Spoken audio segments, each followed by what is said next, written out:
La Cafetera. Dirige Fernando Berlín. ¿Quieres un café? En el programa La Cafetera de Radio Cable. La ha entrevistado Fernando Berlín en La Cafetera.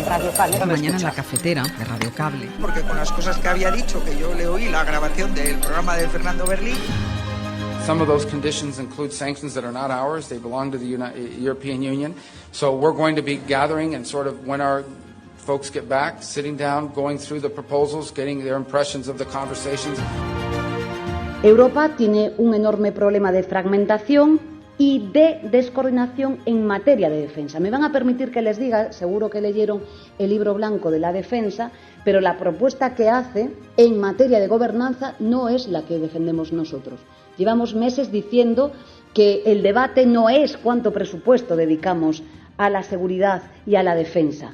El debate es qué modelo de defensa y de seguridad necesita la Europa del siglo XXI y hacerlo de manera mancomunada. Ahora, por desgracia, son las amenazas híbridas las que ocupan buena parte de nuestros esfuerzos preventivos.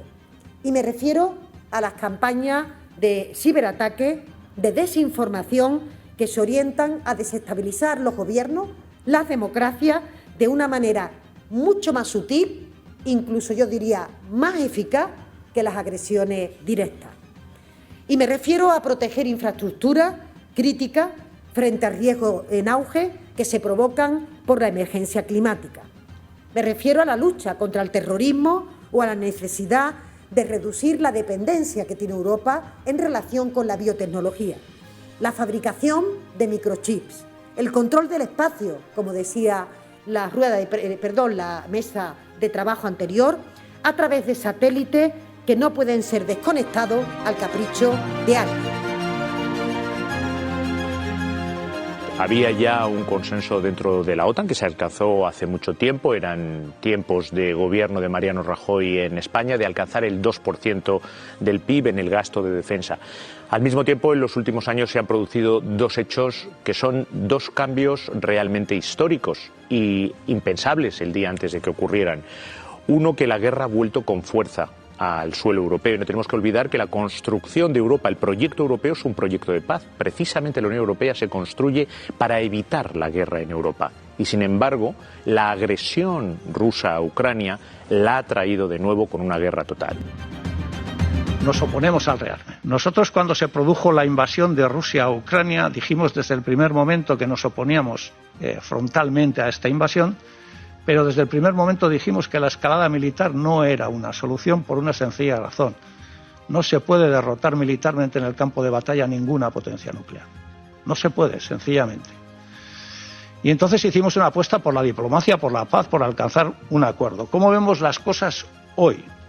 Hoy que se anuncian planes de rearme, en el que se destinan 800.000 millones de euros, las mismas élites que en su día, después de la crisis financiera, nos plantearon políticas austericidas, con grandes, normas de carácter fiscal.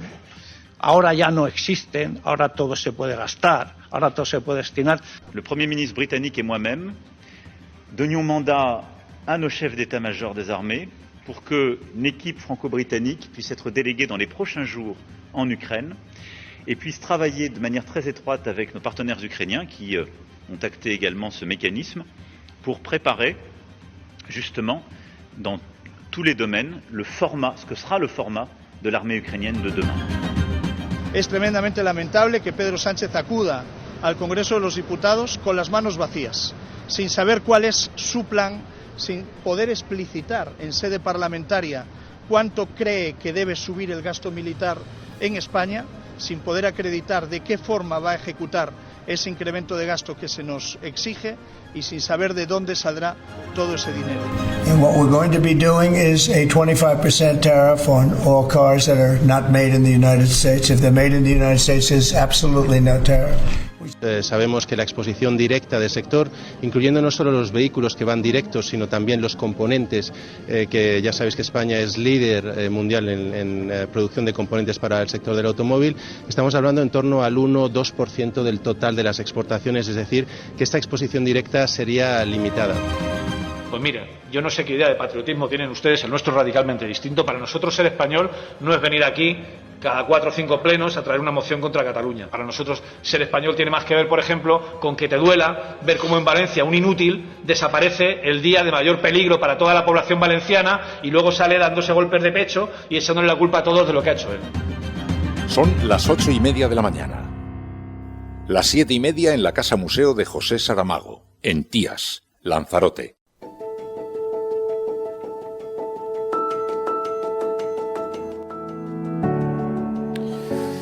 Pues otra semana más que nos hemos fumado, otra semana más que hemos consumido. Muy buenos días a todos, bienvenidos a La Cafetera en este programa del viernes, que ya sabéis que se convierte en una suerte de resumen de la semana, donde además hacemos también algunas recomendaciones en materia de cultura y pues libros, videojuegos, series o películas. En fin, todo para pasar un rato juntos. Si estás escuchando esto a esta hora, querida amiga, yo estaré sufriendo en algún sitio, ya no estaré entre vosotros, porque, como sabéis, el programa del viernes además es un programa que se elabora a lo largo de la semana. Es un café de puchero, cocinado a fuego lento, con mucho mimo, eso sí, pero cocinado a fuego lento porque yo a estas horas estoy en las tertulias de la tele. Aunque hay un primer tramo que sí que dejamos los viernes grabado a muy primera hora, pues para que os hagáis una idea, son las 7 menos cuarto de la mañana. Y entonces en este ratito me siento como antiguamente delante del estudio, con mi pijama y con un café en las manos. Todavía no ha salido el sol, apenas empieza a clarear un poquito, ligeramente, muy sutilmente el cielo, pero todavía es de noche, noche cerrada. Así que... bueno, pues en este momento, observando las portadas de los periódicos, aquí con el labriego del Matrix, estoy viendo en los monitores, en las portadas, esta sensación que compartimos todos. ¿Qué momento estamos viviendo? Los más hijos de puta en su salsa y los que estamos quebrados con todo esto somos el resto, que decía Jonathan Moriche en las redes. Y es verdad, es increíble. Y todo esto es que parte de una reflexión, porque al ver cómo la euforia belicista se ha apropiado de los medios de comunicación, de las tertulias, de las redes sociales, cómo de pronto pues los ejércitos, las armas, todo goza ahora de un protagonismo y de una popularidad que resulta impúdica, pero algunos miramos con asombro y con mucha preocupación todo esto que está sucediendo, especialmente porque es una vez más la demostración de lo fácil que es empujar a la deriva de la bronca, de la polémica, y uno piensa, pero ¿y en qué momento alguien va a frenar esto y cuándo podemos volver atrás? Así que resulta un poco angustioso y comprendo perfectamente que estéis aburridos de la violencia, que estéis cansados, que estéis preocupados, porque además la gente progresista suele ser la gente que más acaba arrastrada precisamente moral y con las emociones más arrastradas por el suelo en situaciones como esta. Y claro, os desconectáis de los medios de comunicación. Pero debéis saber, queridos amigos míos, que aquí en La Cafetera tenemos todavía una pequeña isla, que este sigue siendo un lugar, un refugio, esa cafetería, la cafetería de Friends o el estudio de radio de Doctor en Alaska. Este sigue siendo el lugar en el que nos podemos juntar los bien pensantes, la buena gente, un poquito a compartir un rato. Pero es verdad, decía Jonathan Moriche en las redes, dice, debo confesar que estoy asombrado, enmudecido por el curso de los acontecimientos, que no entiendo nada de lo que sucede, no entiendo nada de lo que se dice sobre lo que sucede, no entiendo nada de lo que se calla sobre lo que sucede, no entiendo, en fin, nada de nada. Y es un poco verdad. Pero qué triste la euforia belicista a la que se han subido todos los medios de comunicación en torno a lo bélico. Claro, pocas cosas generan más unanimidad, más alineamiento que la guerra. Y hemos visto cómo la mayor parte de la prensa se ha ido abrazando a este discurso belicista con una rapidez que resulta verdaderamente inquietante. Y estamos viendo cómo se presenta la escalada como un acto de valentía, cómo se glorifica el envío de armas, cómo se silencia o se ridiculiza cualquier llamada a la prudencia.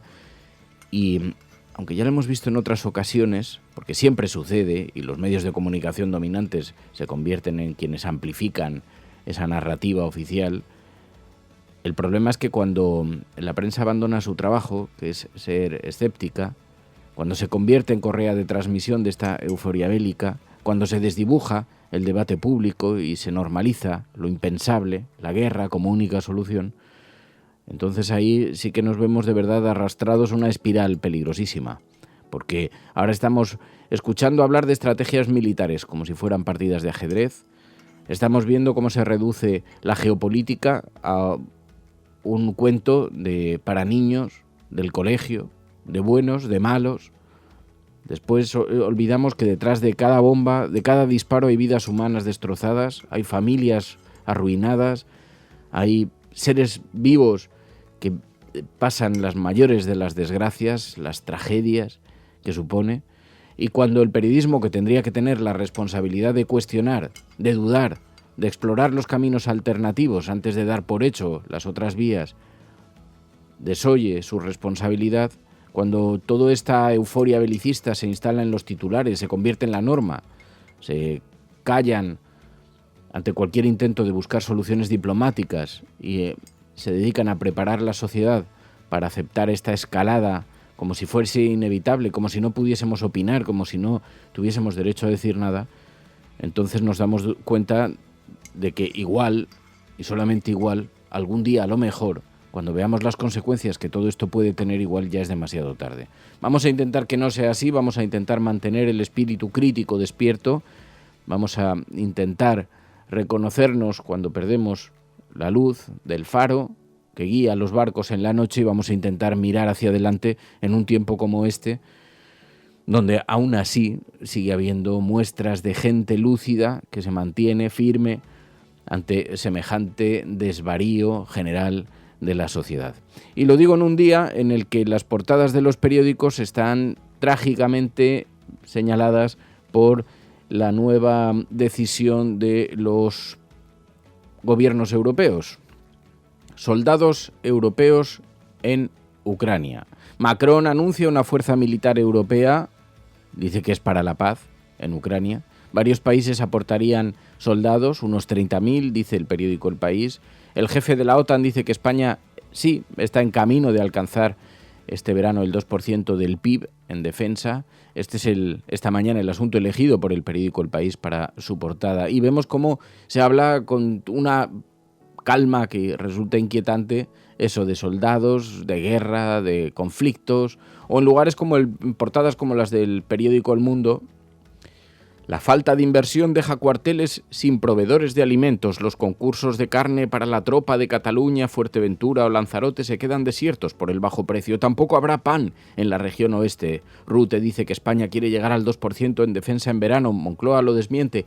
Claro, en El Mundo ponen énfasis en lo envejecida, lo dañada, con tan pocos recursos como está nuestra tropa. Es necesario aprovechar para modernizarla, mejorarla y darles condiciones a los militares y a los recursos del ejército. Eso en la portada del periódico El Mundo, pero, en fin, mientras tanto, sin acuerdos sobre el envío de tropas de garantía de la Unión Europea a Ucrania, dice el periódico La Razón, una delegación franco-británica irá de avanzadilla porque el resto de los países, pues por fortuna, todavía muestran dudas. Pero mientras tanto la Unión Europea pues mira intentando encontrar, comprometida con el destino de Ucrania, intentando encontrar también un lugar donde meter la cuchara. Los aliados europeos de Zelensky están pensando en un envío mínimo de tropas, mientras Donald Trump y Putin miran para otro lado y negocian entre ellos, excluyendo a la Unión Europea de ese diálogo, como recuerda esta mañana el diario.es en su portada. Así que aquí estamos, muy decididos, muy dispuestos a seguir ayudando a Ucrania, mientras los términos del acuerdo se están cerrando en otro lugar y dos aparentemente enemigos irreconciliables como Estados Unidos y Rusia están alcanzando acuerdos. Lo cual en todo caso no deja de ser la gran demostración, por eso provoca tanto rechazo esas conversaciones, porque es la gran demostración de que efectivamente incluso con gente como Rusia se puede negociar, si lo está haciendo Estados Unidos.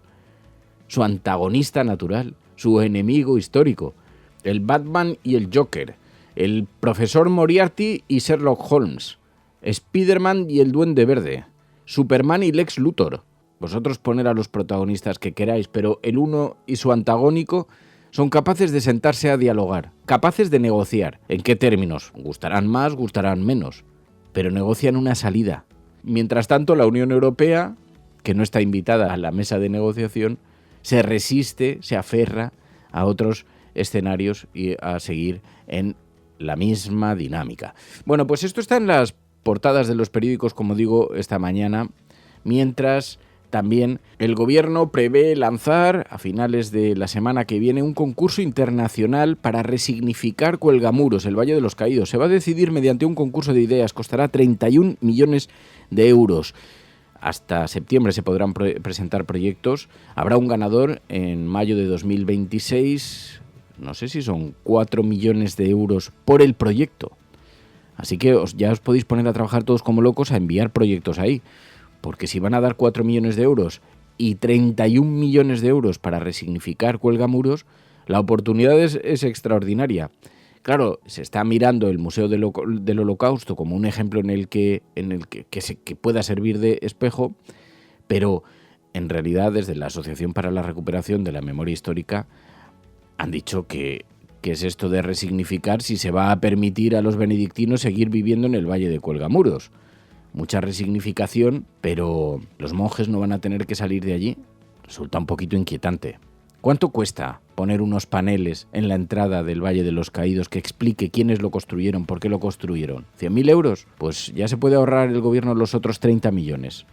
Pero sí, queridos amigos, así son los tiempos en los que estamos viviendo, donde ayer, en efecto, veíamos a Macron anunciando una misión franco-británica para entrenar al ejército ucraniano. Le preguntaron también a Macron si otros países se incorporarían y precisamente decía que como las divisiones internas entre partidos políticos tampoco muestran mucho consenso sobre el futuro de Ucrania y lo que hacer, y la carrera por el rearme y todo esto, pues que de momento no se incorporan otros países. Le Premier ministre britannique et moi-même donnions mandat à nos chefs d'état-major des armées pour que une équipe franco-britannique puisse être déléguée dans les prochains jours en Ukraine.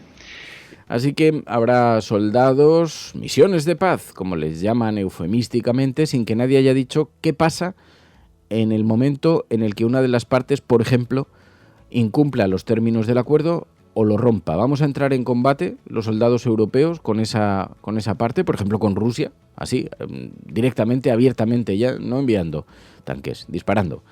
Entraremos en combate, participaremos de operaciones especiales relacionadas con eso, también contra los ucranianos si rompen ese alto el fuego, si rompen las condiciones. Bueno, el caso es que Macron anunciaba esto, como digo, ante la indefinición de todo el proyecto, de toda esta cosa, pero no era lo único de lo que nos enterábamos ayer. Marco Rubio, desde la diplomacia de Estados Unidos, explican que Rusia ha condicionado su alto el fuego a que Europa levante las sanciones. ¿Creemos acaso que alguien lo va a hacer? The Ukrainians twice, the Russians once. What we have here is an agreement in principle on a Black Sea ceasefire. We got two things from that. The first is we have more detailed definition of what the energy ceasefire entails. And the second is the principle, concept of a Black Sea ceasefire. Obviously, after our meeting, as part of their release, the Russians detailed a number of conditions that they want to see met in order to do that. So we're going to evaluate that. Some of those conditions include sanctions that are not ours. They belong to the European Union. So we're going to be gathering and sort of when our folks get back, sitting down, going through the proposals, getting their impressions of the conversations so we can more fully understand what the Russian position is or what they're asking. Bueno, y mientras tanto, que parece que todo el mundo se está volviendo imbécil y en este discurso belicista, pues las portadas vienen salpicadas por todo este asunto que también se apodera del debate. Claro, todo entra en un territorio muy complejo y hace que los partidos políticos en esas dificultades se las vean para explicar lo que está sucediendo. El ejemplo lo vimos ayer en María Jesús Montero, que hablaba de la defensa estratégica, de la necesidad de subir el presupuesto, pero decía, es que no solo hay un peligro, ahora ya vienen los matices, no penséis. Decía, no se trata solamente del rearme, no se trata solamente de la defensa. Como hay que explicarlo, ahora hay que buscar de qué más se trata. Bueno, pues de la guerra híbrida y de las nuevas complejidades. Ahora, por desgracia, son las amenazas híbridas las que ocupan buena parte de nuestros esfuerzos preventivos. Y me refiero a las campañas de ciberataques de desinformación que se orientan a desestabilizar los gobiernos, las democracias, de una manera mucho más sutil, incluso yo diría más eficaz que las agresiones directas. Y me refiero a proteger infraestructuras críticas frente a riesgos en auge que se provocan por la emergencia climática. Me refiero a la lucha contra el terrorismo o a la necesidad de reducir la dependencia que tiene Europa en relación con la biotecnología. Pero vamos a ver, que lo que ha aprobado la Unión Europea con Ursula von der Leyen a los mandos son 800.000 millones de dotación para defensa y rearme. No para el cambio climático. Queremos luchar contra el cambio climático y contra las emergencias del cambio climático. Con esos 800.000 millones podíamos hacer maravillas. Maravillas. Pero no sé yo si comprar cazas de combate F-35 y misiles Stinger van a contribuir mucho a luchar contra la emergencia climática. Porque además no nos engañemos. La industria militar es la industria más contaminante, así que estamos haciendo un pan con unas tortas. Pero mientras tanto, las cartas se van colocando sobre la mesa. No es que tampoco estemos exactamente en una carrera eufórica e improvisada. Llevamos unos años donde habíamos comprometido ya el gasto militar. Álvarez lo recordó ayer en una entrevista en Televisión Española.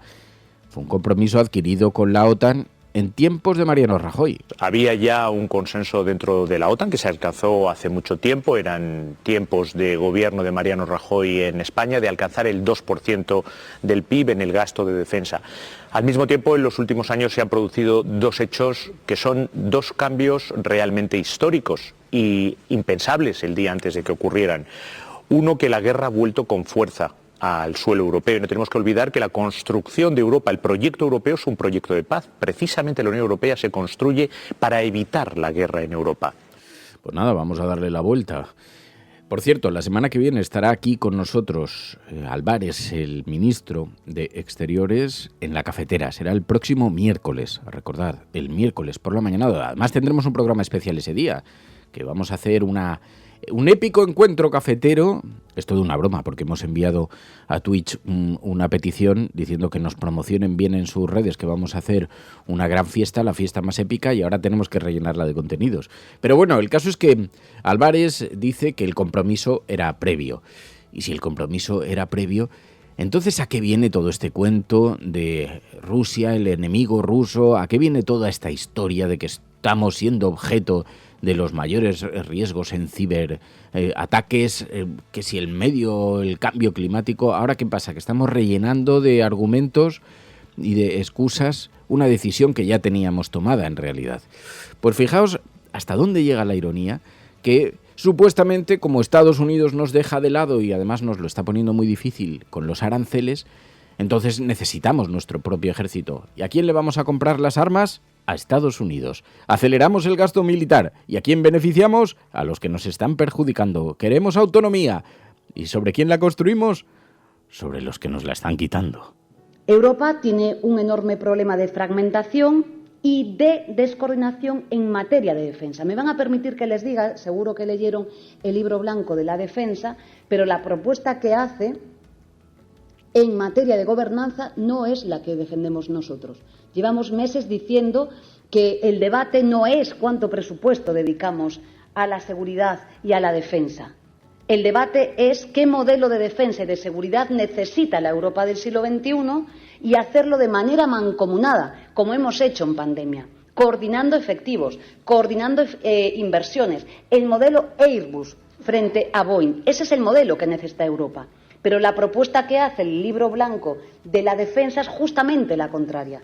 Es permanecer en la descoordinación y haciendo del aumento del presupuesto en defensa un fin en sí mismo. Y esto me van a permitir que les diga que creemos que no es absolutamente lo correcto. Es más, si Europa hace esto, se equivocará. Digo siempre, en mi país dedicamos el 1,2% a el presupuesto de defensa. Si lo incrementamos al 2%, como comprometió el señor Rajoy en el año 2014, si lo hacemos de manera inmediata, solo podríamos cumplir con este mandato haciendo lo que quiere Trump, que es comprarle el armamento a Estados Unidos. Estados Unidos tiene un déficit comercial con la Unión Europea y, obviamente, esta es la vía adecuada para hacerlo. Y no solamente eso. Mientras escuchamos los cantos de sirena y se nos intenta convencer de que en realidad lo que estamos construyendo es un ejército único europeo, The Times se ríe, arremete contra Sánchez. Dice que eso es una quimera. Y como me gusta decir, que es exactamente de lo que venimos alertando desde hace semanas, cuando poníamos en evidencia que eso es un imposible. No hay manera de poner de acuerdo a los 27 porque la falta de mando unificado, la dependencia tecnológica y militar de Estados Unidos y de Israel, los debates internos sobre el aumento de gasto de defensa y, como dice The Times, las complejidades de una Unión Europea que tiene posiciones tan divididas que lo convierten en una quimera política.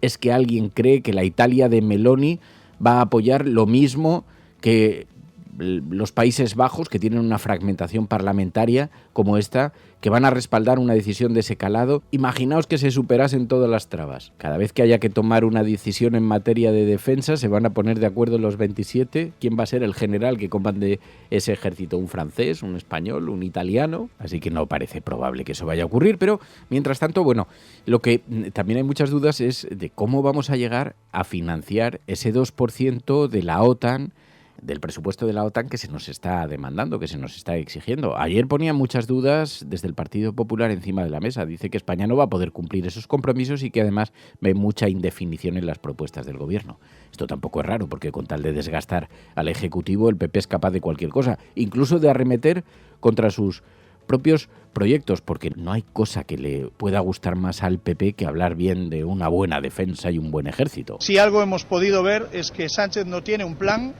tampoco tiene socios para llevarlo adelante, y Sánchez lo que tiene es un gobierno tremendamente dividido a la hora de defender la seguridad nacional y los planes de rearme que nos está exigiendo tanto la OTAN como la Unión Europea.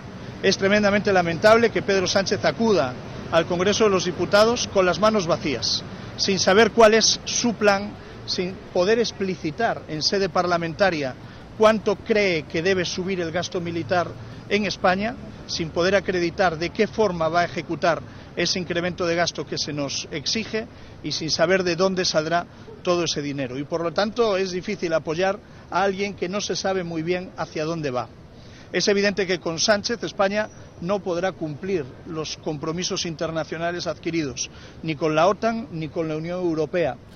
Así que no vamos a poder cumplir con esos compromisos, dice el Partido Popular, dicen desde el Partido Popular, dice Tellado. Pero bueno, mientras tanto, pues esto se ha convertido en el gran asunto. No hay acuerdo sobre el envío de tropas de garantía a la Unión Europea a Ucrania, pero sí hay un anuncio. El Reino Unido, junto a Francia, irá de avanzadilla y luego veremos quién se puede ir o no incorporando. Este es el gran asunto del día, pero mientras tanto Donald Trump sigue haciendo de las suyas y efectivamente enviando mensajes a sus antes aliados. En ese déficit comercial en el que se encuentra, intenta encontrar pasta debajo de las piedras y anuncia aranceles del 25% a los automóviles que no hayan sido fabricados en Estados Unidos.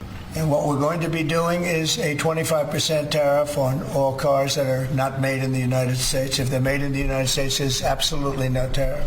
Esto es complicado porque nosotros tenemos una industria de fabricación, especialmente de piezas automovilísticas, muy importante. ¿Cuánto puede impactar estos aranceles? ¿Cuánto pueden impactar? Dice el ministro Cuerpo que no mucho, que el impacto va a ser limitado, por lo menos en lo que se refiere a la fabricación directa. Pero claro, luego indirectamente, si afecta a otros países, dejarán de comprarnos piezas a nosotros.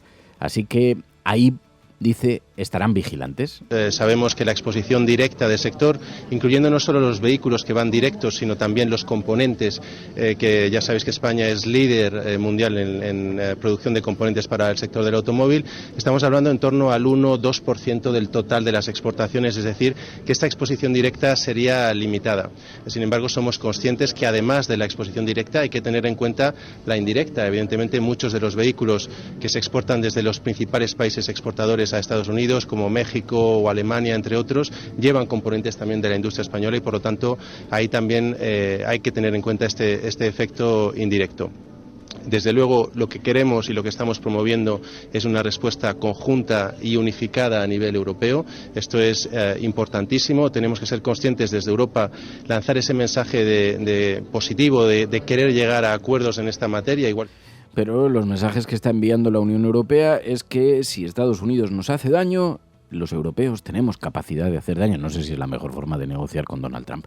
Pero ¿qué voy a decir yo? Que debo ser un antiespañol. Y como decía ayer Emilio Delgado, me gustó mucho una intervención, el diputado de la Asamblea de Más Madrid, porque contestaba, ¿qué significa ser un buen español? Pues visto lo visto, cualquier cosa.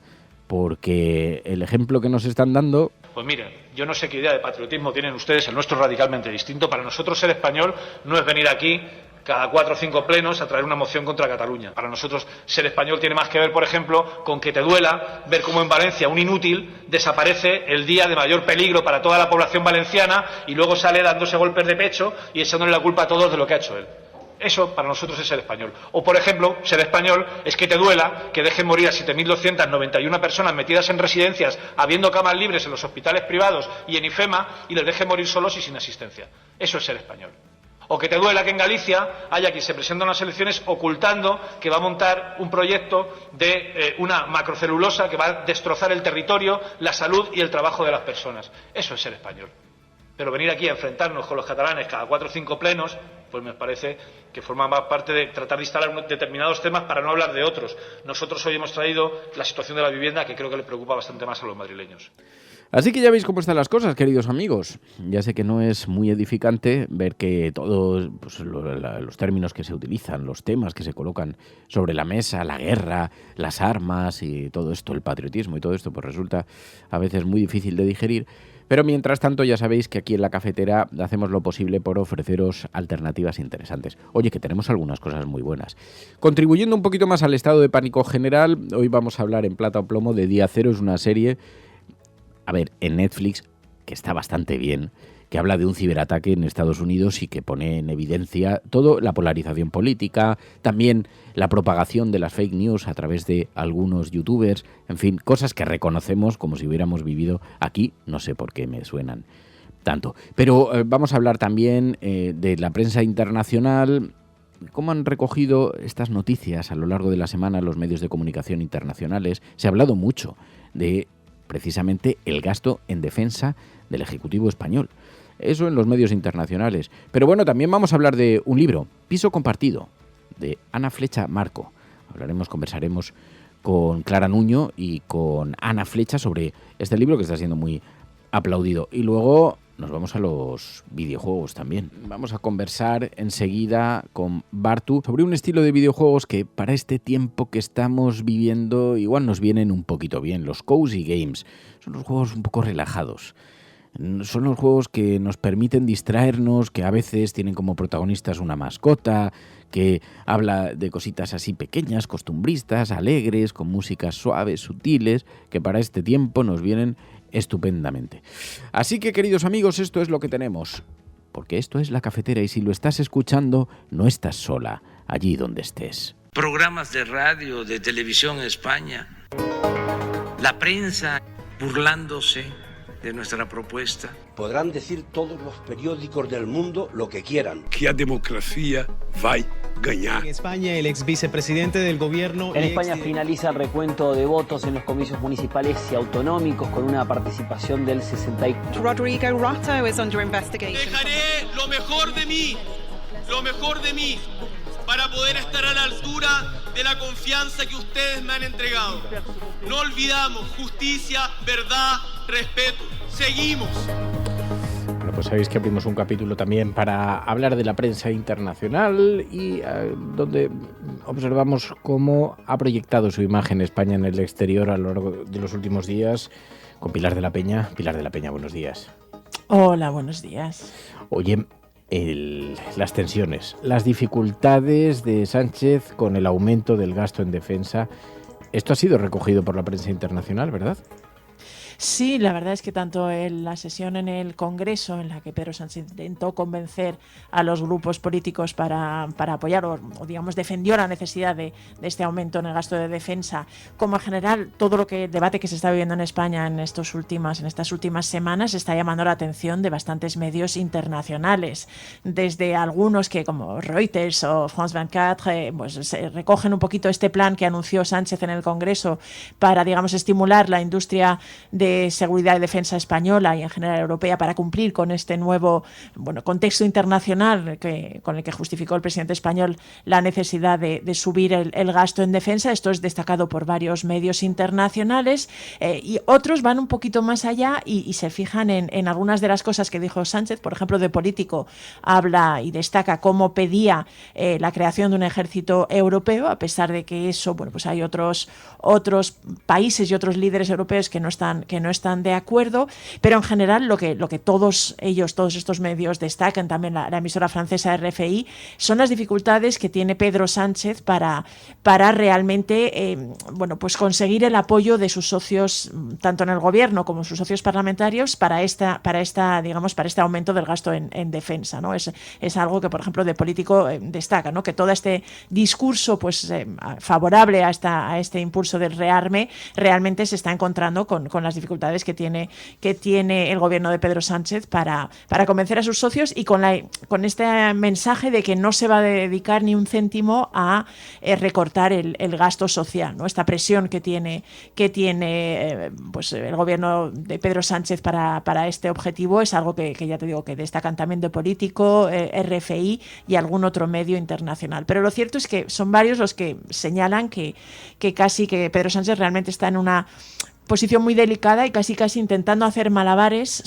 con realmente las presiones a las que se enfrenta por parte de sus aliados europeos y en la OTAN, porque todos los medios internacionales insisten en que España es uno de los países que tiene uno de los gastos más bajos de todos los miembros de la alianza, uno de los gastos más bajos en defensa en relación a su Producto Interior Bruto, y en este sentido pues se subraya que hay una presión importante para que se suba. Y luego hay dos medios internacionales muy importantes, nada menos que el New York Times y luego la revista Newsweek, que lo que ponen de relieve es cómo es el caso de España, y no solo el caso de España, evidencia pues una cierta división y cómo esta unidad que hasta ahora había caracterizado a la Unión Europea en todo este tema del rearme, pues hay ciertos indicios de que se podría estar resquebrajando, ¿no? Y pues el New York Times recoge un poquito cómo los líderes europeos, Ursula von der Leyen y algunos otros, pues insisten en esta necesidad, mencionan también un poquito toda la política exterior de Donald Trump,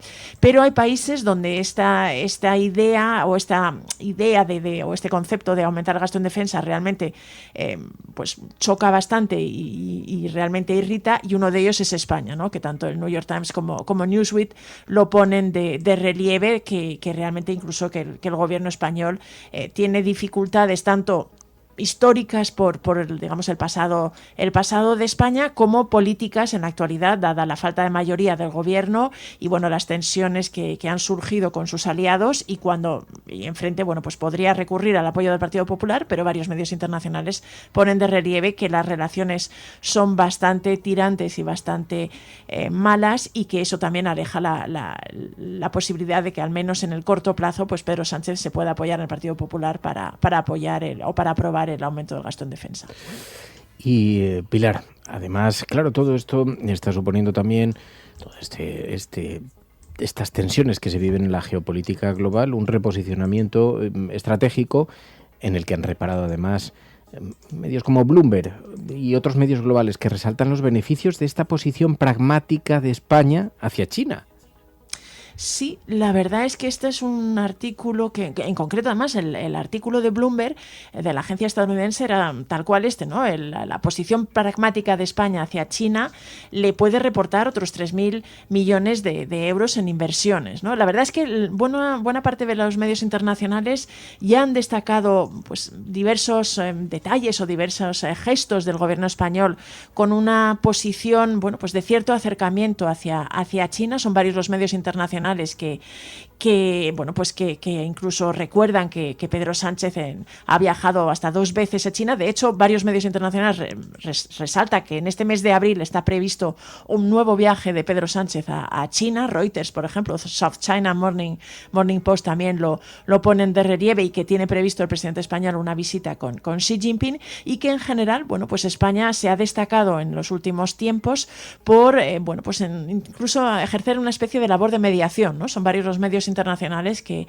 también recuerdan que el anterior viaje de Pedro Sánchez a Pekín, tuvo como objetivo suavizar un poco las tensiones que habían surgido entre China y la Unión Europea después de que se anunciara la imposición de una serie de aranceles sobre los vehículos eléctricos. Ahora que además el contexto internacional ha cambiado con la llegada de Donald Trump y esta guerra arancelaria que ha lanzado, pues realmente la relación tanto de España como de la Unión Europea con China es uno de los asuntos que también está en una fase de renegociación o de replanteamiento, ¿no? De reflexión al respecto. Es, por ejemplo, lo que destacaba South China Morning Post, que esta visita actual de Pedro Sánchez se produce en este momento histórico en el que se están replanteando o se están intentando reconfigurar estas relaciones comerciales.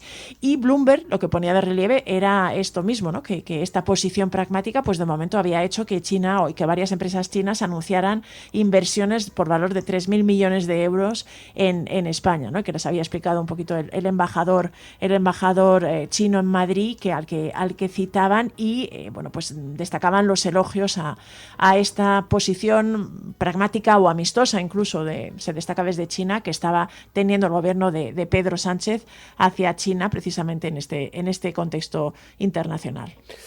Oye, también hay otros asuntos que están en la prensa internacional. Hemos visto al Financial Times fijándose en el caso del Algarrobico y resaltando que aún no lo pueden demoler.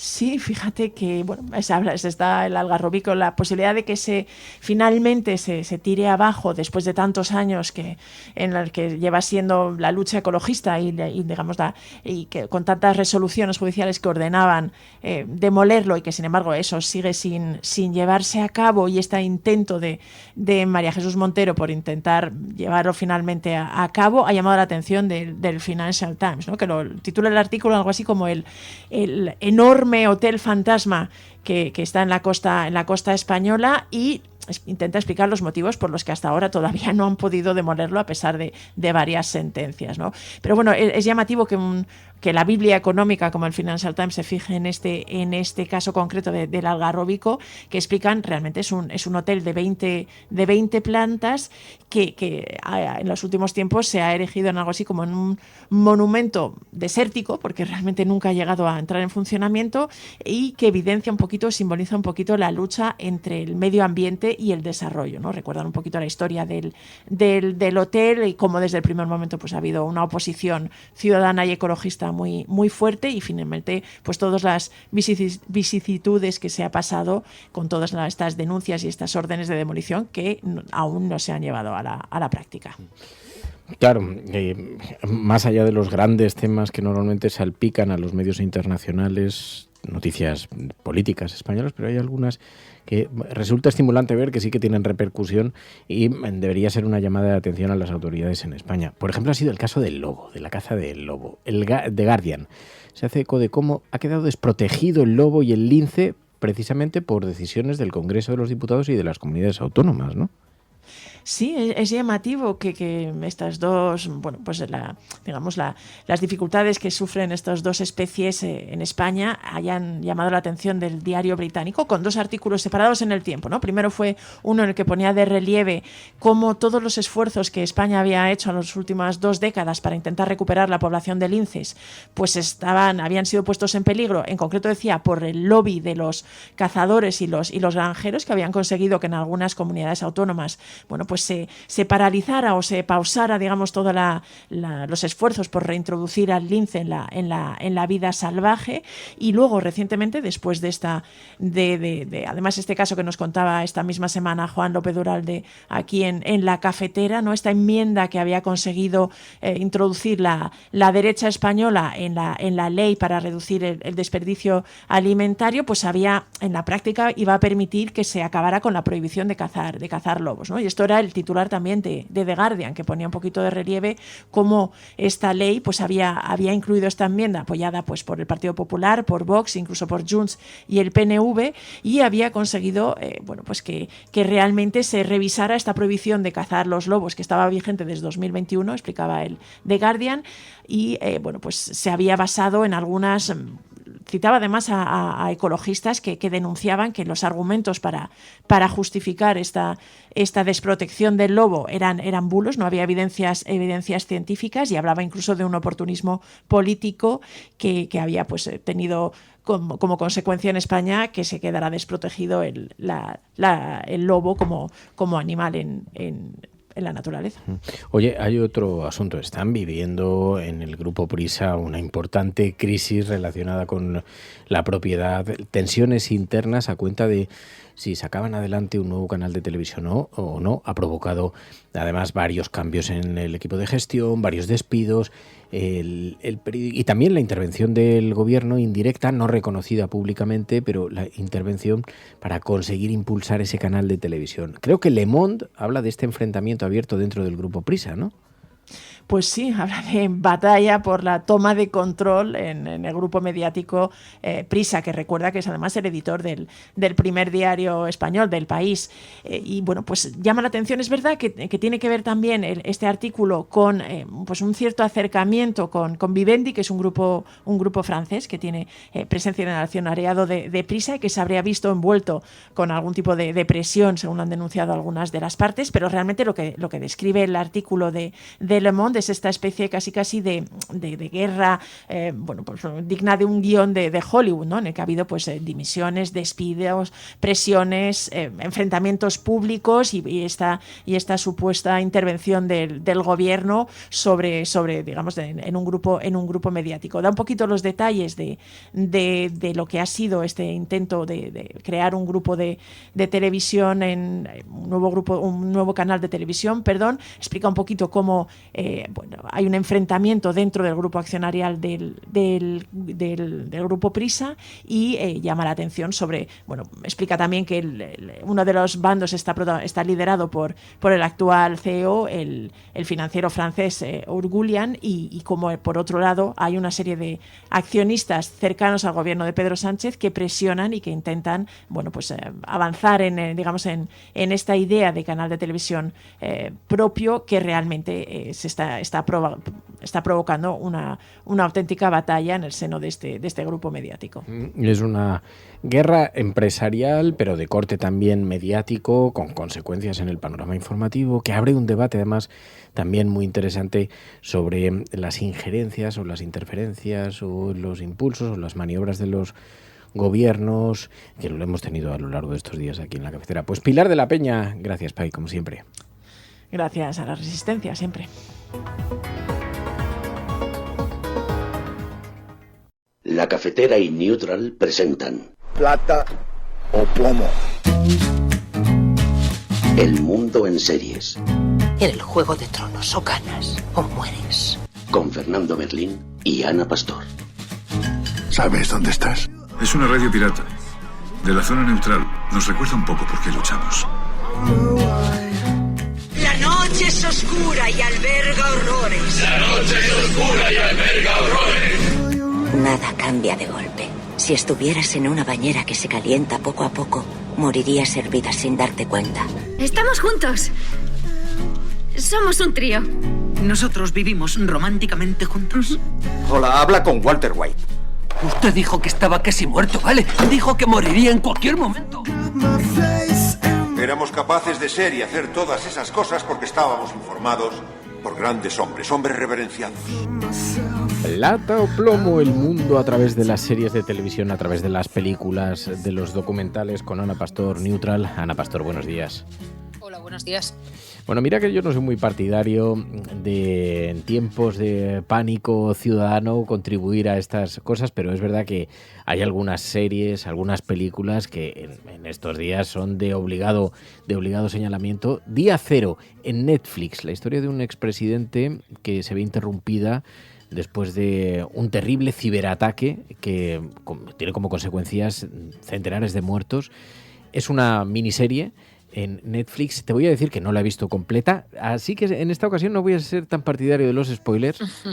Pero sí que está bastante bien y, sobre todo, es indiscutible que los ciberataques son un riesgo, un problema real de las sociedades modernas, más allá de cualquier otra consideración, ¿no? Pero la serie retrata en forma de thriller, o sea que te agradezco la recomendación. Está bien, ¿no? Está bien, son 6 capítulos. El protagonista es nada menos que Robert De Niro, que como dices es un expresidente de los Estados Unidos ya en retiro. Sabes que los países, como tú decías, aparte de los ciberataques, que es de lo que habla esta serie, tienen protocolos de diferentes escenarios, ¿no?, a los que se enfrentan, ¿no? Pues desde invasión terrestre de un ejército, un gran apagón, un ciberataque, un tsunami. No sé si sabes que aquí en España los protocolos en varios pueblos y localidades del sur, de Cádiz y de Huelva, tienen protocolos si hay un tsunami, hacia dónde tiene que ir la gente, bueno, un poco de supervivencia. Estos días que se habla mucho también de estos kits, y en España también lo hay con varios, como te digo, escenarios. Esta peli juega a eso. De hecho, sus creadores se preguntaron qué sucedería si hubiera otro ataque del nivel del 11S. Claro, el 11S han pasado muchísimos años, aquellos aviones, y los ataques ahora pues tienen más que ver con todo lo que es Internet. La serie arranca así, hay un apagón, digamos, un ataque a todo el sistema eléctrico de una ciudad como Nueva York, en la que las consecuencias son, pues imagínate, choques de trenes, con el tema de los aviones, etcétera, muchísimas víctimas. Figura indiscutible para hacer una comisión de investigación, y es un expresidente al que la gente quiere, pero que no se sabe muy bien por qué salió de la presidencia de los Estados Unidos. Y así arranca Robert De Niro su segunda nueva vida en política, que es intentando llevar a cabo esa comisión de investigación. Ahora que se habla tanto de comisiones de investigación en todas partes, pues también tiene como una percha de actualidad. Los sistemas informáticos que gestionan las redes de transporte, comunicaciones y otras infraestructuras han fallado por completo, sin que hayan saltado en ningún momento las alertas. Los primeros cálculos suponen una cantidad importante de fallecidos. Vagones de metro y cercanías llenos de pasajeros se vieron desviados a las mismas vías, donde chocaron frontalmente, y hay numerosos... Sí, claro, dices que hay protocolos, luego vemos lo que pasa con muchos de los protocolos cuando ocurren los desastres. De hecho, la serie recoge un poco eso también, porque habla, pues sí, de que las infraestructuras críticas son muy vulnerables, pero también habla de la crisis de liderazgo en situaciones de emergencia. Sí. Y esto yo creo que sí, desde luego nos devuelve a la realidad aquí, porque también se habla de la preparación, de la capacidad de las instituciones, de los políticos para responder a emergencias de esta naturaleza, ¿no? Y de la confianza, que yo creo que es una cosa que también está mucho en discusión y en disputa ahora mismo. Si recordáis aquellas imágenes de la Dana en los primeros días en la visita a Paiporta que hicieron los reyes, Pedro Sánchez, etcétera, ese odio que se generó y ese enfado, por un lado muy legítimo, pero ese odio también de otra gente, rompe un poco también la confianza en las instituciones, ¿no? Y era un poco lo que todos nos temíamos que pudiera ocurrir en la Dana, y así fue, esa enorme brecha. Claro, eso no es ficción, todo esto ha ocurrido, en realidad. Hay quien se intenta aprovechar, tenemos ahí siempre a los ultras intentándose aprovechar de esa bandera del dolor de la gente. Insisto, dolor legítimo. Y aquí hay una escena que, por eso me acordaba de esto. Robert De Niro, como expresidente, acude a una zona de Nueva York donde hay mucha gente enfadada. Entonces él para el coche y se dirige a la gente diciendo: oye, entiendo vuestro cabreo, entiendo por lo que estáis pasando, acaban de morir un montón de personas, pero esto lo tiene que resolver la política bien hecha. Esto lo tiene que resolver gente que se ponga al frente y lo haga. Él en ese momento no está en la jugada de convertirse en el presidente de esa comisión de investigación, pero en la Casa Blanca lo ven y dicen, pues necesitamos una figura como esa, ¿no? Por eso digo que también habla mucho de la confianza en las instituciones. Y luego hay una figura, no me atrevo a ponerle nombres españoles, pero hay una figura que es a medio camino entre un comunicador, youtuber, extremista, con ideas pues siempre muy ultras, que incendia muchísimo a la gente que ha perdido a alguien, a la gente que está enfadada por la situación, y que por supuesto juega a la contra de que se esclarezca de una manera rápida la verdad, ¿no? Claro. Así que tiene muchos puntales de lo que está pasando ahora. ¿Creéis que a él lo han detenido? Mientras Malen se dedica a hacer de marioneta de los plutócratas, abriendo puertas a patadas y llevándose a vuestros hijos por la noche, yo seguiré protestando hasta que los ojos de Estados Unidos se abran. Hasta entonces, buscad la verdad. Y cuando no quieran escucharla, repetidla más alto, para que les quede claro. Aquí en España ese mismo fenómeno ocurrió, la desinformación, la difusión de la información, cómo puede exagerar todavía, llevar más lejos la crisis, claro, esto demuestra la importancia de una comunicación que sea transparente, que sea veraz, pero también la credibilidad que tienen y también los propios políticos, porque la serie habla de la polarización, de la búsqueda del consenso. Sí. Claro, en Estados Unidos un expresidente es una figura que hasta ahora, a día de hoy, siempre reunía un consenso formidable. Incluso, aunque estuvieran en otro partido, un expresidente en Estados Unidos es una institución. Esto en los últimos años ha cambiado mucho. Ahora, incluso, bueno, aquí en España sería una broma, o sea, sería objeto de debate político, pero incluso en Estados Unidos, un Obama presidiendo una comisión de investigación de esta naturaleza, también seguramente habría una gran polémica en torno a eso, ¿no? O sea, se ve más la polarización actual de los países y de la política, ¿no? Sí, porque además todo ha cambiado desde noviembre, desde el 5 de noviembre creo que fueron las elecciones, ¿no? En Estados Unidos, como tú dices, cualquier parámetro imaginado o imaginable se ha roto con la vuelta de Donald Trump. Incluso toda comparación que hagamos con Donald Trump de la primera etapa, no con este Trump 2.0, ha roto cualquier esquema y todos nos preguntamos cada día qué será lo siguiente, ¿no? Pero es verdad que esta serie, que por cierto ha tenido mucho éxito de público, ¿no? De audiencia, y sin embargo en las críticas ha recibido algunas críticas muy duras, sí que toca también eso. La serie se hizo antes, obviamente, de que Trump volviera a la Casa Blanca, pero ya estaba coqueteando con esa idea y se paró a medio rodaje por el tema de la huelga de guionistas, que recordáis que hubo en Estados Unidos. Lo cierto es que se ha estrenado ya con Trump en la Casa Blanca, porque él llegó el 20 de enero y esta serie se estrenó, me parece que un mes después. Y lógicamente reconoces a muchos de esos políticos conspiradores.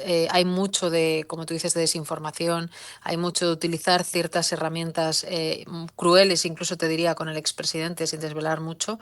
Y luego hay mucho de ficción americana, porque la hija del expresidente se opone completamente a que una comisión pueda tomar ciertas decisiones al margen de la legalidad, ¿no? Entonces, bueno, ahí también hay un tema familiar y la serie se llama Día Cero porque es así como se denomina en un ciberataque a la vulnerabilidad del primer momento en ese software donde alguien puede entrar y montar un lío tan tremendo como que, bueno, pues eso, acabe muriendo decenas y decenas de personas. Desde la perspectiva cinematográfica, claro, es un thriller. Ahí, eso sí, a mí Robert De Niro me parece que es una pasada. He leído que decían, lo mejor es que tiene una interpretación que es muy contenida, que se le ven muchos matices, pero se impone en la pantalla. Es Robert De Niro, que siempre es muy sutil, nada histriónico en la serie, pero que como transmite la autoridad. Es una pasada. A mí Robert De Niro me ha parecido una pasada, pero la periodista investigadora también. La estratega de crisis del gobierno también me parece una pasada. Sí, no, el casting es buenísimo. Bueno, vais a ver además a Matthew Modine mayor, que es digamos, la oposición interna que tienen se entiende que es un demócrata, no lo dice mucho, pero se entiende que es un expresidente demócrata, que salió, como te digo, en circunstancias extrañas de la Casa Blanca por una cuestión personal. Y luego, bueno, la hija también, que es Lizzie Kaplan, y hay varias caras conocidas, digamos, de la ficción americana, pero claro, nada como tener a Robert De Niro empujando esta serie que, como digo, ha tenido mucho éxito de público y que además ya se está diciendo que quizá hagan una segunda temporada. Bueno, yo creo que la propia actualidad les va a dar a los guionistas suficiente material como para hablar, que también se toca, por cierto, de manera lateral el tema ruso en el caso de la serie. No, claro, pues entonces les va a encantar, entonces tienen para hacer varias temporadas. Lo dirige Leslie Linka, más conocida por Homeland. Y veo que también, pues en la dirección también ha recibido un montón de reconocimientos. Bueno, la serie está en Netflix. Estos episodios, Día Cero, es una miniserie norteamericana que, como digo, pues está recibiendo unas extraordinarias críticas, estrenada este año 2025. Pues Ana Pastor, Neutral, muchas gracias. Buena recomendación, muy interesante para estos días. Muchas gracias. Plata o plomo.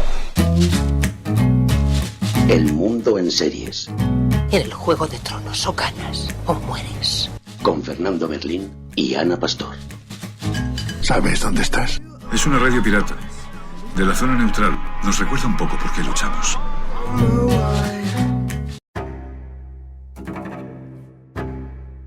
No me explico cómo ha podido ocurrir. No tengo recuerdos del trayecto, ni de la intención de desplazarme, ni de haber llamado a ninguna puerta, ni siquiera de que alguien me invitara a pasar y a sentarme. El caso es que yo estaba tranquilamente en el sofá de mi casa y ahora, como por arte de magia, estoy en una butaca en el salón de unas señoras. Estás escuchando La Cafetera. Tiempo para los libros, tiempo para la literatura, para abrir esta librería de La Cafetera y recomendar algún título para poder estos días pasar un buen rato con Clara Nuño. Clara Nuño, buenos días.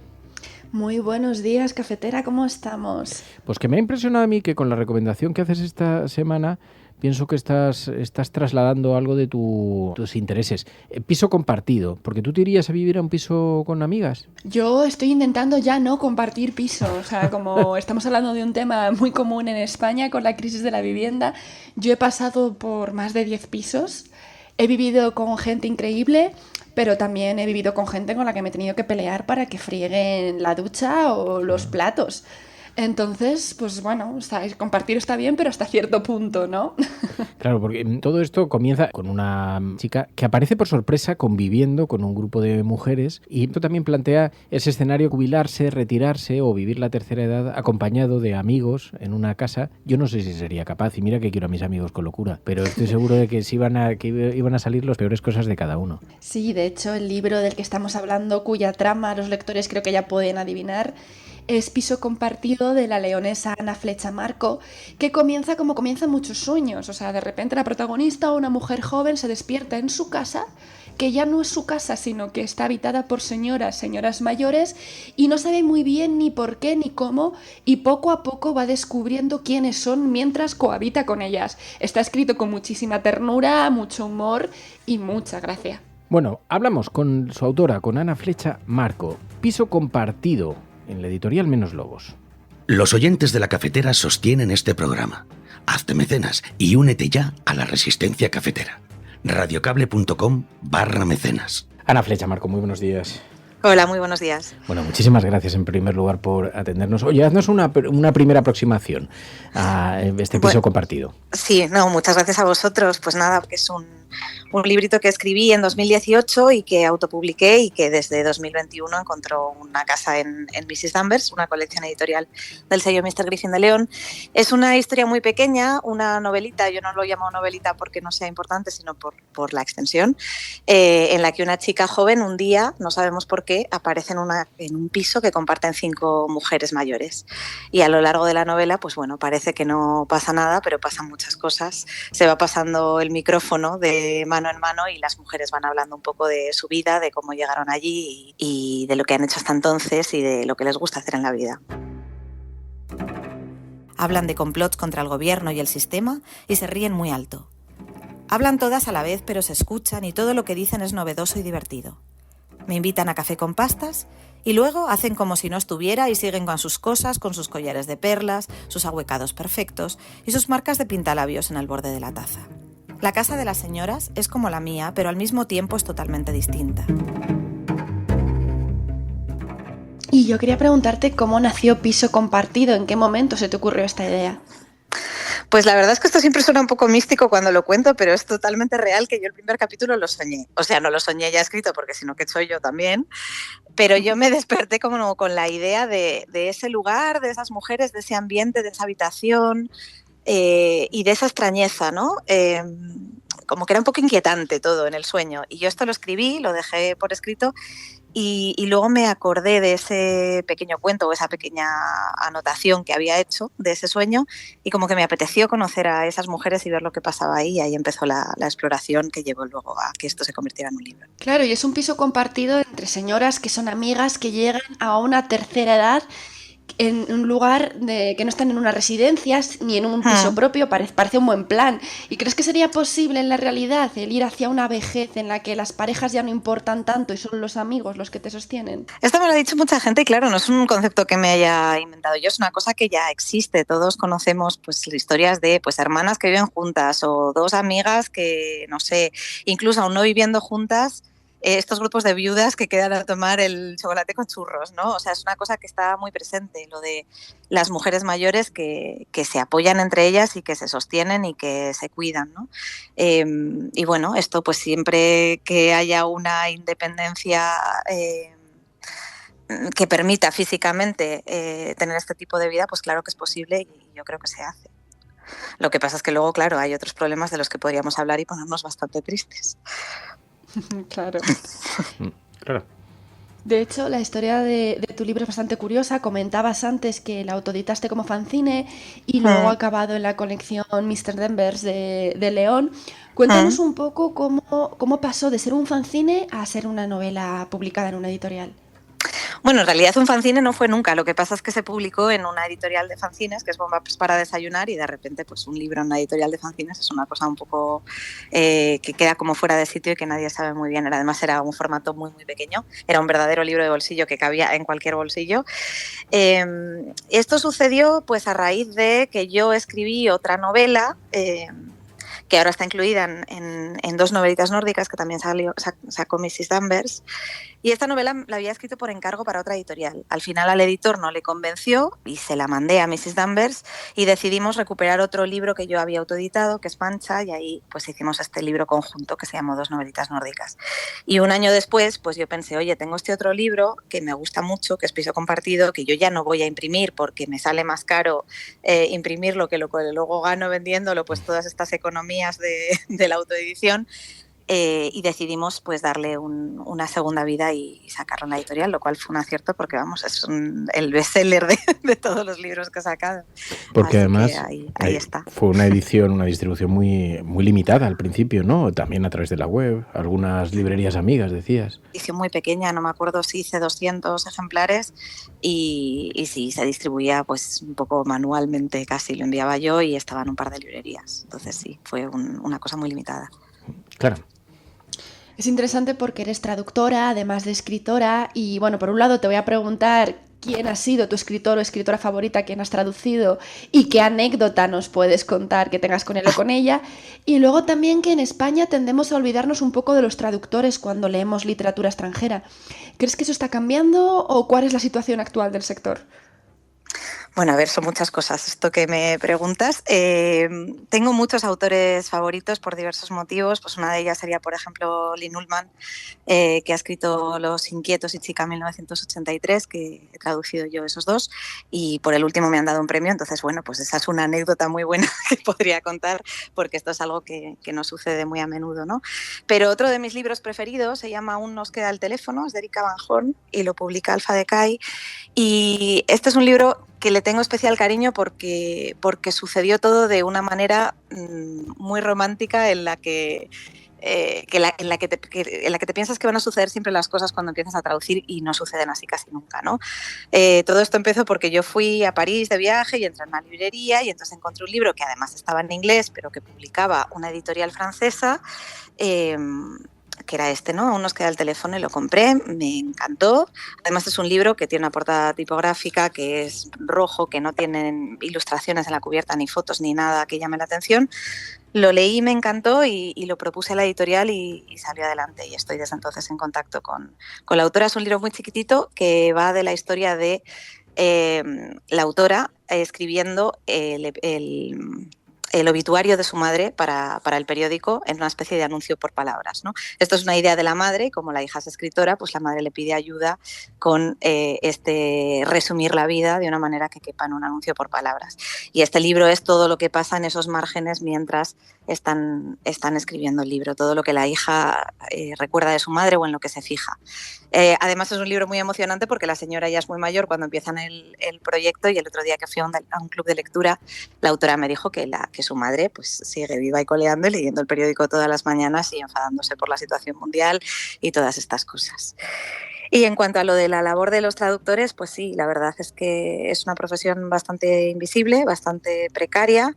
Yo creo que las cosas están cambiando a base de mucho trabajo de las asociaciones profesionales y de la buena voluntad de algunos editores y sobre todo de que los lectores cada vez se fijan más en esto y cada vez exigen más o valoran más la calidad de las traducciones que tenemos en España, o eso quiero pensar. Estamos conversando con Ana Flecha Marcos sobre Piso compartido, su novela en la editorial Menos Lobos, una novela muy divertida, me decía Clara, dice, se ha leído bastante, me gusta mucho el punto de partida, me gusta mucho la propuesta, porque es verdad que en esta sociedad tan individual, donde no tenemos resuelta la vejez, es verdad, mucha gente que se ve en el futuro conviviendo o con amigas o con familiares o con hermanas, como decías antes. Decías que partía de un sueño todo esto que tuviste. Lo que no me queda claro si tú anhelas ese destino. Porque... No, bueno, eso es un sueño real, o sea, un sueño que tuve dormida, quiero decir, ¿no? Sí. Si yo anhelo ese destino, no lo sé, esto lo he pensado muchas veces. Yo también creo que como yo he sido una persona que ha ido mucho de campamentos y ha compartido piso muchas veces, tampoco veo yo tan positivo. Claro. O sea, esto lo planteo de una manera que está muy bien y que es muy romántica y muy bonita, de gente que se lleva bien y convive, pero la convivencia todos sabemos que también tiene sus inconvenientes, ¿no? Entonces, bueno, cuando lo pienso, igual lo ideal para mí sería una cosa absolutamente imposible, que es vivir cerca de tus amigas, ¿no? Tener, pues eso, en el piso de al lado, pues unas amigas que viven por su parte y a las que puedes visitar y con las que puedes estar, pero también puedes tener tu sitio. Esto, claro, cada vez es más difícil porque el tema de la vivienda está como está, ¿no? Luego hay gente que no quiere convivir en grupos, ¿eh? Que hay gente que dice, no, yo a una residencia no voy a ir ni de coña porque me toca convivir con otras personas, porque a todos nos gustaría estar en casa. Pero estoy seguro de que este sería un gran debate para los oyentes de este programa. Estoy seguro de que se van a apuntar a debatir sobre el futuro, la edad.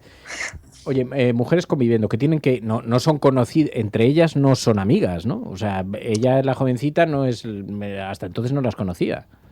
No, hay una cosa un poco de realismo mágico a lo mejor, ¿no? Porque nunca se nos resuelve el por qué, en qué momento llegan ahí, ¿no? Sabemos que es un piso para mujeres solteras y que aparecen allí y conviven, ¿no? Entonces, bueno, también se puede ver como un poco una metáfora del relevo generacional y lo que aprendemos de las mujeres de distintas generaciones, ¿no?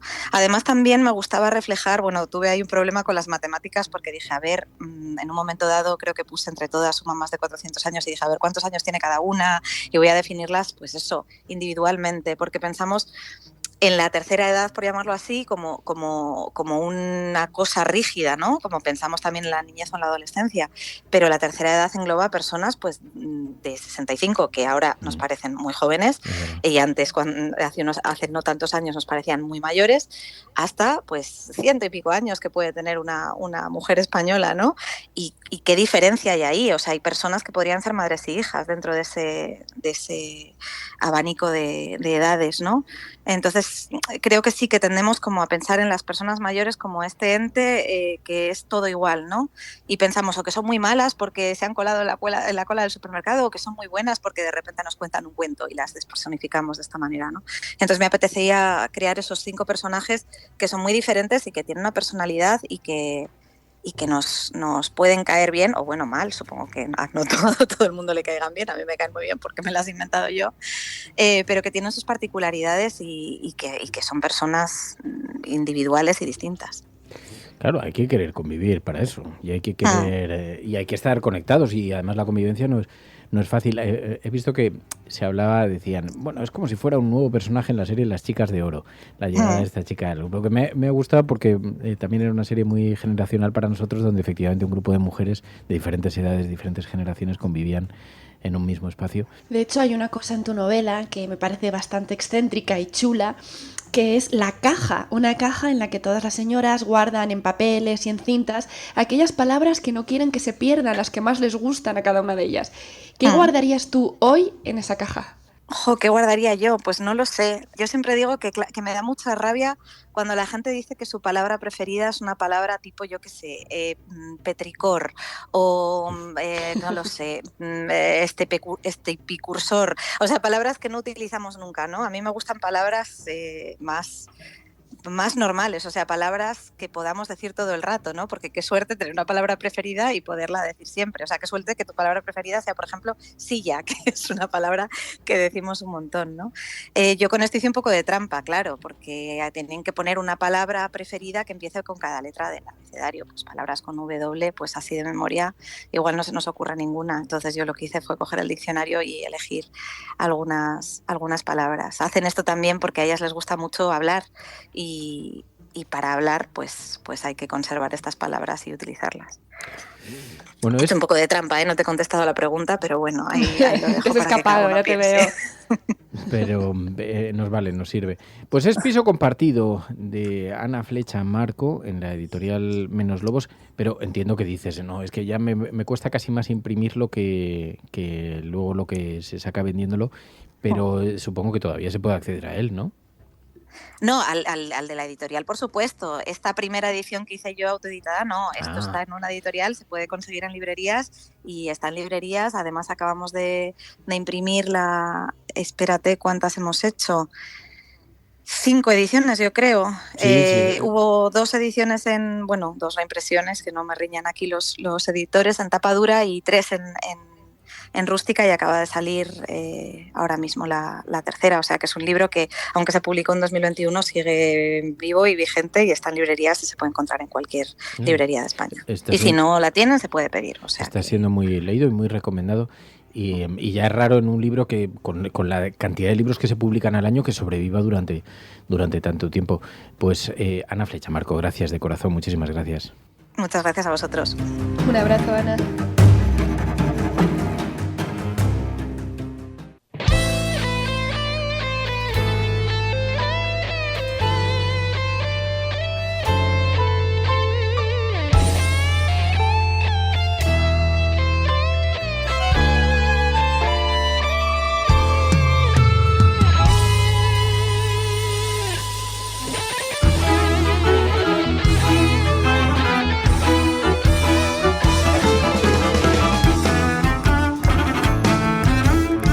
Bueno, pues abrimos el capítulo de los videojuegos aquí en la cafetera. Peggy 18. Sí, hoy vamos a hablar de los Cozy Games, los juegos acogedores. Lo vamos a hacer de la mano de Don Bartu. Señor Bartu, buenos días.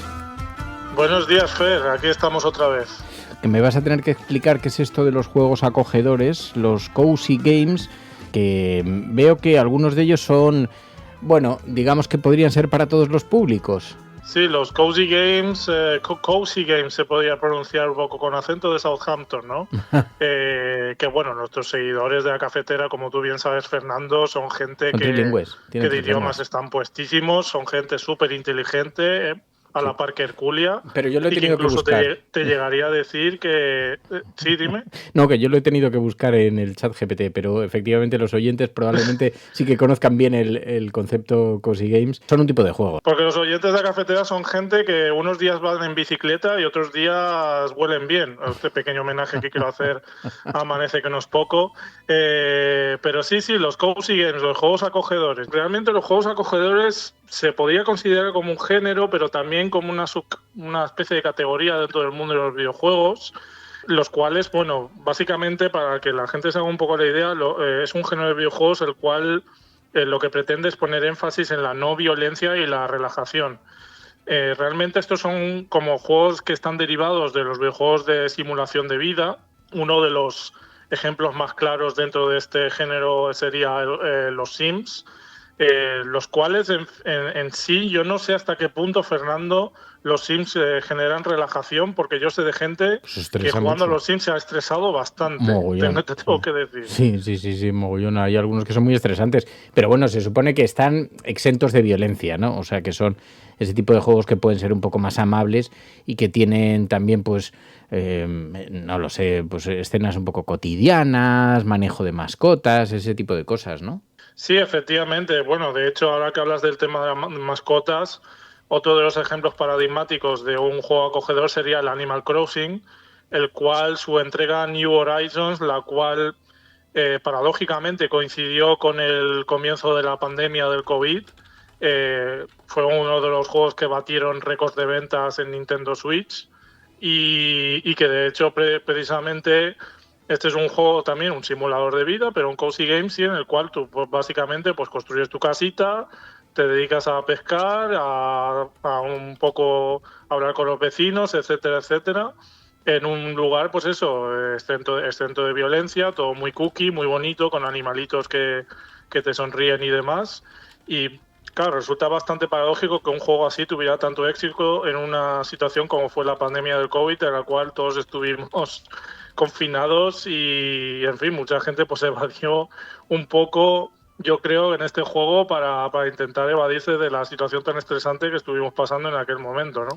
Bueno, de hecho dicen que los cozy games son un poquito ese lugar al que recurren muchos jugadores para escapar de las angustias, de la incertidumbre, de la precariedad en este tiempo, en este mundo de inestabilidad política que estamos viviendo. Pero es verdad que algunos de los cozy games, por ejemplo Spiritfarer, que hemos hablado en este programa, es que claro, hay algunos títulos que me has traído, pero estoy comprobando, y Animal Crossing me decías, Stardew Valley, Nintendogs, los Sims, pero veo Spiritfarer, por ejemplo, que ya hablamos en una ocasión y estaría dentro de este tipo de juegos. Oye, lo que sí que se repiten son un poco pues esa jugabilidad relajante, sin presión de tiempo, que tampoco son muy difíciles de jugar, ¿no? Sí, efectivamente, están muy hechos para todos los públicos, son muy accesibles y eso es un poco lo que radica una de sus principales características. Y claro, al ser juegos que precisamente lo que pretenden es crear experiencias no violentas, pues eso hace que para gente que igual en un principio se sienta todavía un poco enajenada o que no acabe de cuadrarle mucho el hecho de jugar a videojuegos, porque la gran mayoría de videojuegos, esto hay que decirlo, se utilizan bastante la violencia para lo que es muchas cuestiones de mecánicas y demás, y luego lo que es la narrativa y esas cuestiones, pues por lo menos esto pues le resulta una alternativa agradable y, ya digo, muy accesible para todos los públicos. Porque, claro, se retratan mundos un poco ideales, pero es verdad que como los videojuegos tienen tantas críticas últimamente y parece que del universo de los videojuegos salen asesinos serial killers, pues encontrarse con videojuegos que son bastante más amables, a lo mejor para alguien que nos esté escuchando, que tampoco ha buceado mucho, ha profundizado mucho en los videojuegos actuales, le puede ser útil, pues por ejemplo Animal Crossing, que nos decías, los vecinos son solidarios, la comunidad se mantiene gracias a la amistad, poco competitiva, o sea, todo esto retrata un poquito este estilo de juegos, ¿no? Sí, sí, efectivamente. Y a coalición de todo esto, precisamente, Fer, lo que te quería traer es el que yo creo que va a ser el Cozy Game de 2025, y sí, ojo a lo que te voy a decir, muy probablemente vaya a estar nominado a los GOTY, a los Game Awards, porque la verdad es que tiene toda la pinta y ha generado un hype tremendo en la comunidad de los videojuegos. Y este juego que traigo se llama My Little Puppy, mi pequeño perrito. Eres un sensible. Eres un tío sensible, eres un tío... Sí. Estoy viendo las imágenes, además muy tierno, muy bonito el perrico, el perrete. El juego, básicamente, la historia que nos cuenta está basada... A mí personalmente me ha gustado mucho porque es el típico juego con una premisa muy sencilla, pero luego que de esa premisa puede, o sea, estirando un poco el chicle, o sea, da mucho de sí. Básicamente la premisa se basa en una leyenda coreana, aunque yo también creo que bueno, se extiende un poco a todo lo que es el continente asiático y lo que es Japón y demás, que básicamente cuenta que, bueno, cuando tu mascota fallece, esta se va, bueno, en este caso concreto, tu perrito, fallece, pues este va al cielo de los perritos, donde te estará esperando cuando llegue tu momento, ¿no? Y básicamente el protagonista del juego es un perrito, un corgi, el cual él está ahí muy apaciblemente en este cielo de los perritos, pero de repente siente el olor de su amo, el cual piensa que, bueno, que ha llegado ya su hora y que quiere reunirse con él, pero tiene dificultades por lo que parece, tiene dificultades para llegar hasta donde está este pequeño perro, y entonces este perrito, pues nosotros controlándolo, pues tenemos que, pues eso, que emprender una aventura más allá de los confines del cielo de los perritos para acabar encontrando al amo del protagonista. Oh, es que estoy viendo de qué va y estoy flipando porque tienes que elegir entre varias razas de cachorros, cada uno con su propia personalidad, con su propio comportamiento, y luego pues el cuidado, el entrenamiento, todo eso, la alimentación, los juegos, los paseos, todo el aprendizaje de trucos y todas esas cosas, el cachorro va reaccionando al tono de voz. En fin, y vives grandes e importantes aventuras. Claro, todo esto contrasta, también se va a lanzar ahora este Call of Duty Warzone Unforgettable Verdansk teaser. He visto el teaser, brutal, o sea, es verdad que es el Call of Duty, es verdad que es violencia en su más, pero es un contraste gigante en su máxima expresión, esta nueva entrega del Call of Duty, que además está el mapa está recreado sobre una ciudad ucraniana. Sí, la ciudad de Donetsk. Y precisamente hablando de los Cozy Games, este teaser te lo he pasado porque, bueno, me saltó el otro día mientras estaba por ahí mirando cosillas por YouTube y tal, los típicos anuncios que te saltan. Y claro, claro, me resulta bastante curioso, sobre todo por la situación geopolítica actual, claro. que bueno, el Call of Duty Warzone, para aquellos que no lo conozcan, bueno, pues básicamente es la respuesta de la saga Call of Duty a los Fortnite, es decir, a los shooters en primera persona, pero un poco que mezclan elementos rollo Minecraft y demás. Pues bueno, pues esta es la propuesta de Call of Duty, la cual pues también goza de bastante éxito, pero resulta cuanto menos curioso que este mapa de Verdansk, el cual ya es un mapa que ya lo estuvieron utilizando, porque bueno, en estos juegos tipo Fortnite pues van cambiando el mapa de juego y demás, y hay mapas que vuelven al cabo de unos años o de un tiempo, pues este ha sido el caso ahora de Verdansk, claro. En mitad de todo el tema de las negociaciones de Trump con Ucrania y demás, pues resulta bastante curioso que de repente la saga Call of Duty resucite este mapa, más aún teniendo en cuenta que, para aquellos que no sepan, que Infinity Ward, que es la empresa detrás de Call of Duty, está en parte financiada por el ejército de Estados Unidos. Y bueno, no es, vamos, es un secreto a voces que han empleado Call of Duty, sobre todo de cara al público estadounidense, pero también me imagino que su influencia ha tenido de cara a públicos de alrededor del mundo para precisamente conseguir a nuevos reclutas y demás, ¿no? Entonces, seguro, sí. Entonces, claro, el contraste es bastante curioso, cuanto menos. El contraste es brutal porque además, a ver, todo es bastante impúdico, porque en tiempos de belicismos ver estos videojuegos ahora es como doblemente doloroso, choca especialmente. Si le añades que los mapas son de ciudades que están en lugares de alta tensión geopolítica, que son escenario de enfrentamientos militares, resulta todavía peor. Pero yo he visto algún documental, especialmente durante la Guerra del Golfo, donde los militares norteamericanos destacados en Irak y Afganistán, pasaban su rato libre jugando al Call of Duty. Claro, si encima les das mapas semirreales de las ciudades donde van a combatir o donde pueden entrenar, si les preparas así, a mí me resulta bastante impúdico. Luego yo entiendo que la gente encuentra ocio en todo tipo de cosas y es verdad que desfogarse, una cosa es la ficción, otra cosa es la realidad, que todo es posible, que todo está abierto, pero hombre, resulta llamativo y más cuando la empresa está vinculada de una manera con el ejército de Estados Unidos, como dices, ¿no? Resulta bastante alucinante y desde luego en contraste con los juegos relajantes, pues a lo bestia, un contraste bien grande. Oye, una cosa te voy a preguntar yo a ti, Bartu. Esta semana ha habido alguna noticia también, la Unión Europea hemos visto que ha prohibido el uso de monedas virtuales. Están lanzados con la protección del menor en los videojuegos y dicen que esto de las monedas virtuales para compras en videojuegos queda prohibido para impedir prácticas abusivas contra menores, ¿no?